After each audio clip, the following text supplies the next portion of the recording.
നമസ്കാരം, മലയാളി വാർത്തയിലേക്ക് സ്വാഗതം. വടകരയിലെ മോർഫ് ചെയ്ത വീഡിയോ വിവാദം എങ്ങനെയെങ്കിലും ഒതുക്കി തലയൂരാൻ ശൈലജ ടീച്ചർ ശ്രമിക്കുമ്പോൾ ദേ കൊണ്ട് കലമിട്ടുടച്ചു MV ഗോവിന്ദൻ. തെരഞ്ഞെടുപ്പ് കഴിയുന്നതുവരെ ഈ വിവാദം കത്തിച്ചു നിർത്തേണ്ടത് CPMന്റെ ആവശ്യമാണ്. ടീച്ചർ നിന്ന് നാണം കെട്ടാലും വേണ്ടില്ല, അതും വോട്ടിന് മുതലാക്കണം. ഗോവിന്ദൻ മാഷ് കളത്തിലിറങ്ങി 2 ഡയലോഗ് അടിച്ചു. പ്രതിപക്ഷം ഇതോടെ വീണ്ടും ഇളകി. വടകരയിലെ LDF സ്ഥാനാർത്ഥി KK ശൈലജയ്ക്കെതിരായ അശ്ലീല പ്രചാരണവുമായി ബന്ധപ്പെട്ട എല്ലാ വിവരങ്ങളും സൈബർ സെല്ലിന് ലഭിച്ചിട്ടുണ്ടെന്ന് പാർട്ടി സെക്രട്ടറി MV ഗോവിന്ദൻ പറഞ്ഞു. ചെയ്യിച്ചത് ഷാഫിയാണെന്നുള്ളതിന്റെ തെളിവ് എവിടെയെന്ന് പ്രതിപക്ഷം ചോദിക്കുകയാണ്. ശൈലജ ടീച്ചർ പരാതി കൊടുത്ത് 20 ദിവസത്തിന് ശേഷമാണ് ഒരു നടപടി ഉണ്ടാകുന്നത്. കാരണം ഈ വിഷയം ഇങ്ങനെ ഇട്ട് വിവാദമായി നിൽക്കണം എന്നത് മാത്രമായിരുന്നു CPMന്റെ ആവശ്യം. ശൈലജ ടീച്ചർ പരാതി കൊടുത്തിട്ടും ചെറുവിരൽ അനക്കിയില്ല സർക്കാരും CPMും. എന്നാൽ മറ്റു ചില കോണിൽ നിന്ന് ശൈലജ ടീച്ചറെ പിന്തുണച്ചുകൊണ്ടും എന്തുകൊണ്ട് ആഭ്യന്തര വകുപ്പ് നടപടിയെടുക്കുന്നില്ല എന്ന ചോദ്യം മുറുകിയതിന് ശേഷവുമാണ് ശൈലജ ടീച്ചറിന്റെ കാര്യത്തിൽ ഈ ആവലാതി കാണിച്ചു തുടങ്ങിയത്. ഇതിൽ നിന്ന് തന്നെ എന്തൊക്കെയോ സംശയങ്ങൾ ഉയർന്നു വരുന്നുണ്ട്. ഇപ്പോൾ MV ഗോവിന്ദൻ പറയുന്നത് എല്ലാ തെളിവുകളും ഉണ്ട്, ഇതുമായി ബന്ധപ്പെട്ട എല്ലാ കാര്യങ്ങളും പോലീസിന്റെ മുമ്പിലും ഉണ്ടെന്ന് അവകാശപ്പെട്ട MV ഗോവിന്ദൻ KK ശൈലജയുടെ ആരോപണത്തിൽ കേസെടുക്കാൻ വടകരയിലെ UDF സ്ഥാനാർത്ഥി ഷാഫി പറമ്പിലിനെ വെല്ലുവിളിച്ചു. LDF സ്ഥാനാർത്ഥിക്കെതിരായി അശ്ലീല പ്രചാരണമുണ്ടെന്ന ആരോപണം ആവർത്തിച്ച സംസ്ഥാന സെക്രട്ടറി ഇതിന് പിന്നിൽ പ്രതിപക്ഷ നേതാവ് VD സതീശനും ഷാഫി പറമ്പിലുമാണെന്ന് വാദിക്കുകയാണ്.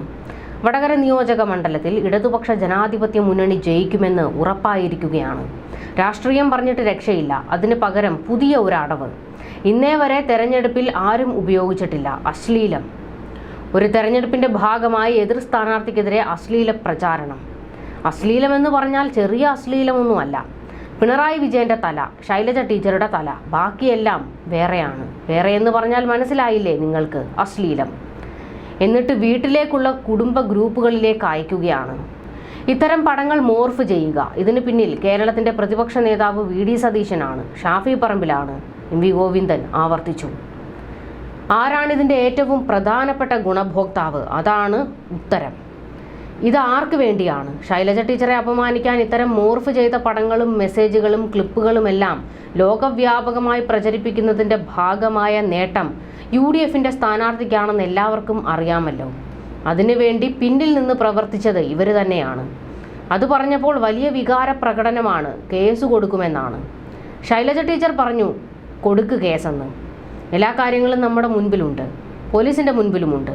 സൈബർ സെല്ലിന് എല്ലാ വിവരങ്ങളും ലഭിച്ചിട്ടുണ്ട് എന്നായിരുന്നു MV ഗോവിന്ദന്റെ അവകാശവാദം.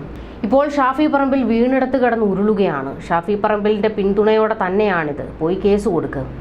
തങ്ങളെല്ലാം പ്രസംഗിച്ചതാണ്, ധൈര്യമുണ്ടെങ്കിൽ കേസ് കൊടുക്ക്, തങ്ങൾ നേരിട്ടോളും. അശ്ലീലം പറഞ്ഞു വോട്ട് പിടിക്കാനാണ് ശ്രമം, പക്ഷേ കേരളമാണിതെന്ന് മനസ്സിലാക്കണമെന്നും MV ഗോവിന്ദൻ പറഞ്ഞു. അതേസമയം മോർഫ് ചെയ്ത വീഡിയോയെക്കുറിച്ചല്ല, പോസ്റ്ററിനെ കുറിച്ചാണ് താൻ പറഞ്ഞതെന്ന വിശദീകരണവുമായി ശൈലജ ടീച്ചർ രംഗത്തെത്തിയിരുന്നു. ഇതിനു പിന്നാലെ അശ്ലീല ദൃശ്യങ്ങൾ പ്രചരിപ്പിച്ചെന്നാരോപിച്ച് തനിക്കെതിരെ ഉന്നയിച്ച ആരോപണങ്ങൾ ശൈലജ പിൻവലിക്കണമെന്നാവശ്യപ്പെട്ട് ഷാഫി പറമ്പിൽ ശൈലജയ്ക്ക് വക്കീൽ നോട്ടീസ് അയച്ചു. 24 മണിക്കൂറിനുള്ളിൽ പത്രസമ്മേളനം വിളിച്ച് മാപ്പ് പറഞ്ഞില്ലെങ്കിൽ നിയമ നടപടിയുമായി മുന്നോട്ട് പോകുമെന്നും നോട്ടീസിലുണ്ട്.